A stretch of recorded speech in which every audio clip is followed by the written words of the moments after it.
En el día de ayer comenzamos a considerar el capítulo 13 del Evangelio de Juan, cuando el Señor lavó los pies de los apóstoles.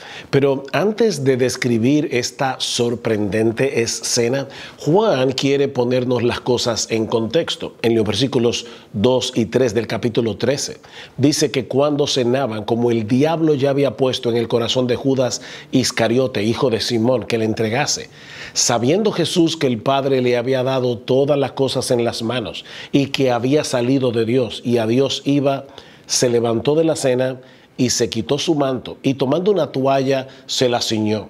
Luego puso agua en un lebrillo y comenzó a lavar los pies de los discípulos y a enjugarlos con la toalla con que estaba ceñido.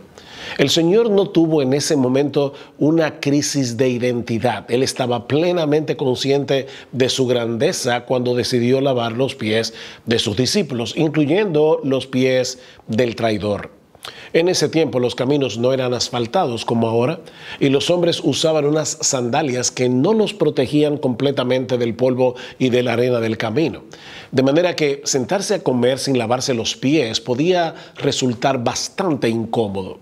Es por eso que los anfitriones solían tener a un sirviente de muy baja categoría que hiciera ese trabajo, porque a nadie se le ocurría lavarle los pies a una persona de su mismo rango.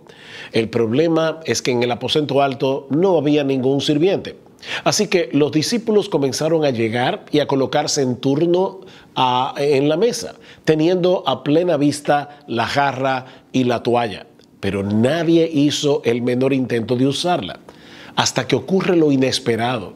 El Señor Jesucristo se levanta de la cena, se quita su manto, se ciñe la toalla, echa agua en una especie de palangana y comienza a lavar los pies de cada uno de los discípulos.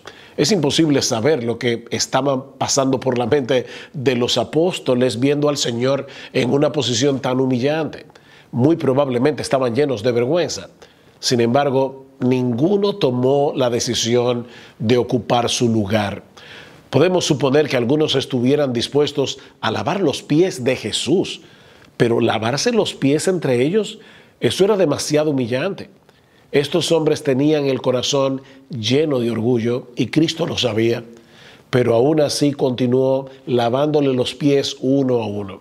Ahora, antes de juzgar a los apóstoles, la pregunta que tú y yo debemos hacernos hoy es, ¿qué habríamos hecho de haber estado en el aposento alto esa noche?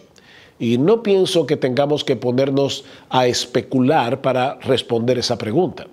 ¿Qué tan dispuestos estamos a humillarnos para servir a otros en nuestra familia, en nuestra comunidad, en nuestra iglesia?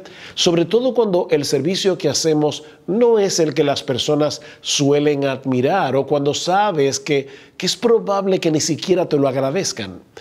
Tú y yo necesitamos meditar en esta pregunta, no solo en el día de hoy, sino a lo largo de toda nuestra vida, mientras contemplamos en las Escrituras la humildad de Jesús y clamamos al Padre en oración que nos conceda por el poder de su Espíritu ser cada vez más como Él.